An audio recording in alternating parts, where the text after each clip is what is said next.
Hey everybody, it's Sam here. Thank you for watching. So today I've got this cute little project to share with you. So I've made this kind of gift bag. I've got some little charms there. And then when you open it, inside, you've got all of these little pockets which hold, very bizarrely, a sachet of cuppa soup. Now, I'm making a basket of love for my nan, and I'm filling it with all the things she loves, and she loves a chicken cuppa soup.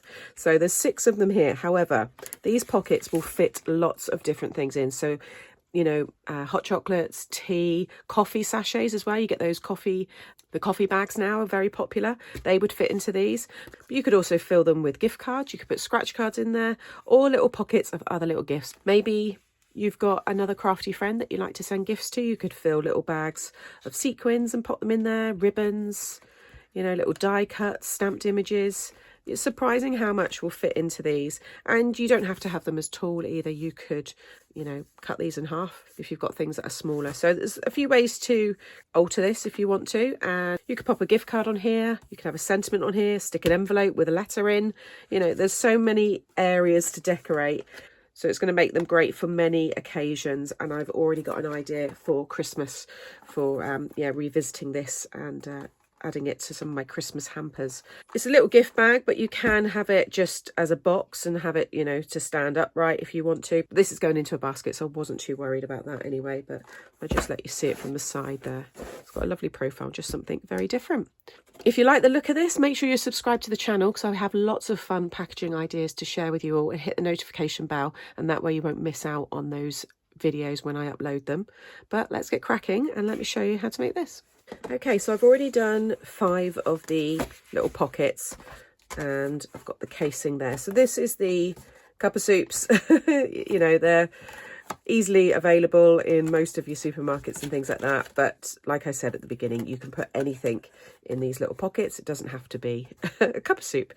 Okay, so to make a pocket, you're going to want a piece of 8 1/4 by 5 7/8. Now, I've done this size so I could get 2 from a sheet of A4. Now, if you've got letter size, yours is going to be 11 inches long.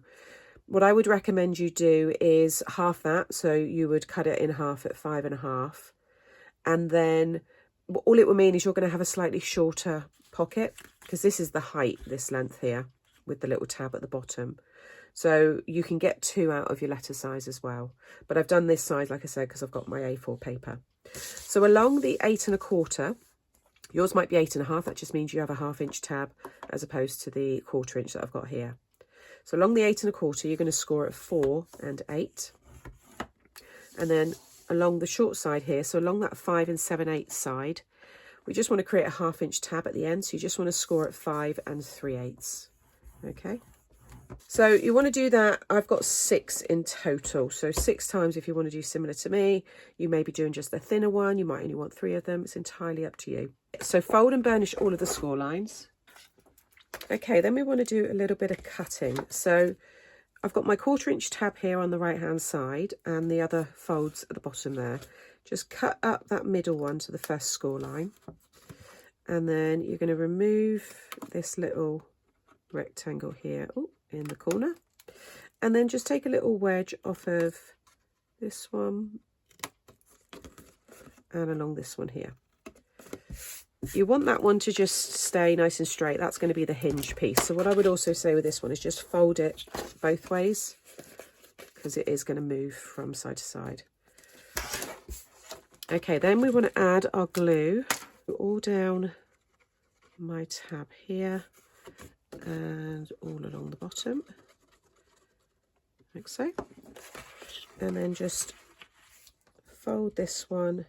That one should just tack just slightly in the corner there on that one, and then you can just fold that one over, leave that tab out, and then make sure, like I said, that that can fold both ways.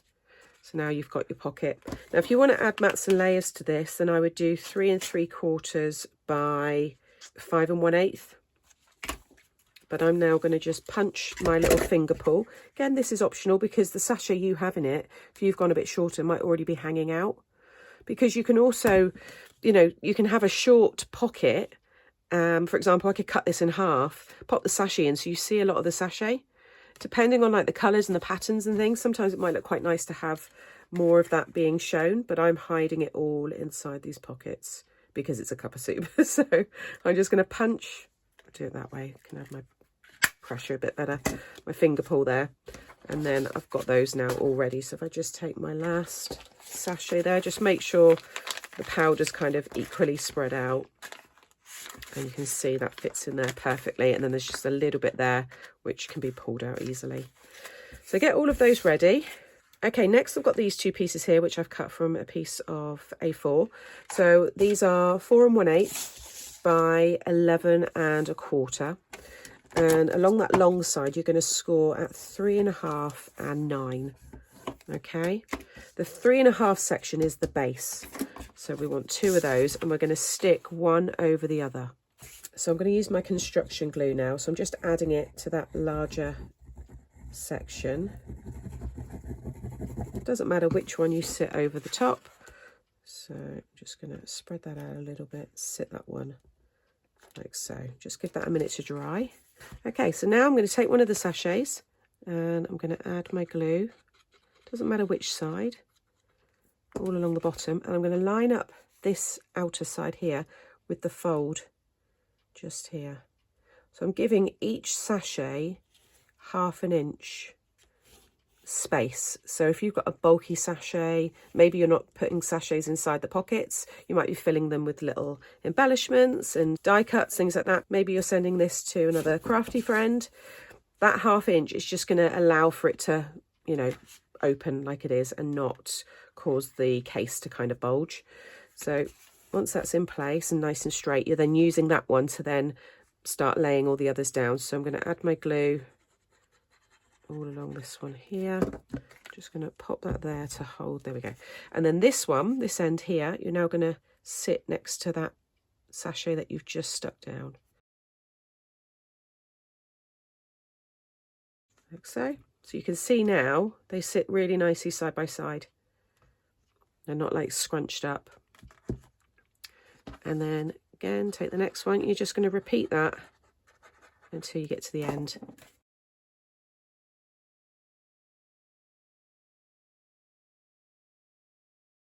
So everything's stuck down and dry, and then what I've done is I've stuck these pattern pieces on the fronts and the backs there on both sides, and these are 3 7/8 by 5 1/4. So get those stuck down. Now you may want to keep yours with these pieces just overlapping each other like so. You could add hook and loop underneath that.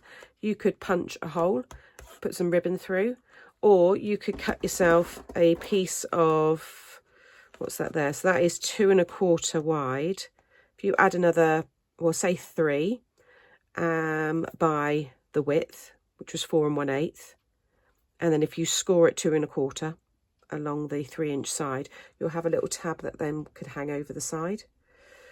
So it's up to you. You might want to keep yours like this. It does look nice, and with the sachets in, it still does work quite well. But I'm just thinking for those people that you may really stuff the sachets, so they're a lot fuller. You can see when I do give it the space though, they do expand, and that's what I want to do. So I'm going to trim 1/2. So decide which you want to be the front. This is going to be the front, so I'm going to trim this one at the back. Okay, and I'm going to trim it so it's just a 1/2 inch tab. So I'm just going to line up the end there. So I just want a 1/2 inch tab, and then I've cut myself this piece here, and this is 4 1/8 by 5 1/2, and along the 5 1/2 side I've scored at 3 1/2. I'm then going to stick this to this end here, but I'm going to keep that flap just to kind of hold it all in, and then I'm going to have this tab hanging over the front here. So, I mean, there's so many ways to do this. I'm sure some of you watching will want to do it a different way, but just so you can see the process. So I'm just adding my glue there, and then taking this one, just spread that glue out a little bit, and just give that a second to dry. Okay, I'm actually going to snip this end off. I'm going to leave all these steps in just so you can see how easy it is to adapt it all, but I don't think I need that at all. So I'm going to take that off, and then I'm going to open that up, and then I can add my hook and loop behind this one here. So you can see from the side how that looks. You see, it's just gives them lots of space. It looks really nice from the side as well. I'm going to do 2 pairs because it's quite a big closure. So just pair your 2 together, and then I'm going to have 1 there, and then make sure I've got the same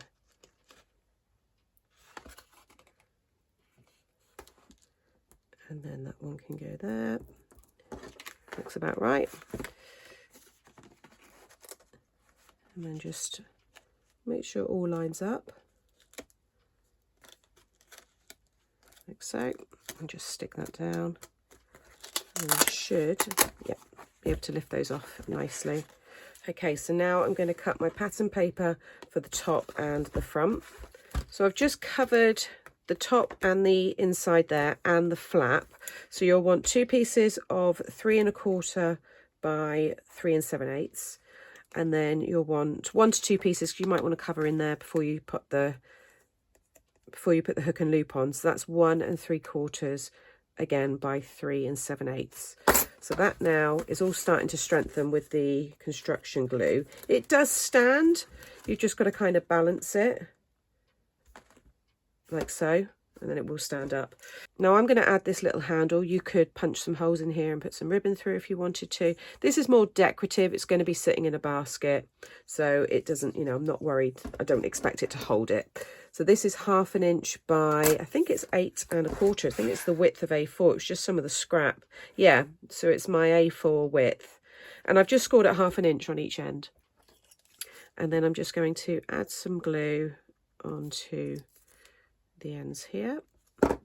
And then you might not want it as long as I've done it. I'm just going to pop this one in the middle and come in about 1/4 inch from the pattern paper there. Just get that one in place, and then I can bring this one across and just get that lined up in about the same position. I use the hearts as my guide there. There we go. You can see now how that looks. I think it looks quite sweet. I might add a very thin strip if I've got, well, I've got plenty of scraps I've got here. Just a very thin strip of that through the middle here. I'm going to put some hardware on here just as a little bit of decoration, and then I'm going to make myself a little gift tag and dangle and chain and all that kind of stuff, which I'll show you in a moment. Okay, so I've finished all my decoration. So I've used the heart nestables there, just the dies, just to cut some there, and I've got a little charm or dangle. And then for the papers, I've used the Sent with Love, which I've shared quite a few times now. But you can see it all closer there. So I've taken one of the cutouts and added that to the front with the little sentiment there, love. And then I've also got a little charm there which says made with love. I've added the bow, and then you open it up, you can see all of your sachets of whatever it is. In my case, cup of soup. I never thought I'd be making a project to hold cup of soups, but there you go. Like I said, cover all of these if you want, but I really need to spare my paper. I need it to cover a lot of Valentine's projects, so I'm just leaving those all blank, but I think it looks fine without those covered. And you could add a gift card in here as well. I think that would look really nice. You could pop scratch cards in all of these. There's so much you can do with them. I think it's a really sweet style. It's definitely something I will be revisiting for Christmas. I've already got an idea, and I think it will look lovely in my Christmas hampers that I like to give people. So yeah, there you have it. And you can hold it. Now that glue's dry, it actually does hold itself really well. It doesn't bow too much on the top there. So thank you as always for watching today. I will link as much of the product that I've used in the description box below, and I'll share some other fun tutorials coming up now, nice packaging ideas that you might want to watch next. And like I said at the beginning, if you've enjoyed today and you're not subscribed, consider subscribing, hit the notification bell, and that way you won't miss out on any future videos. See you all again soon. Bye.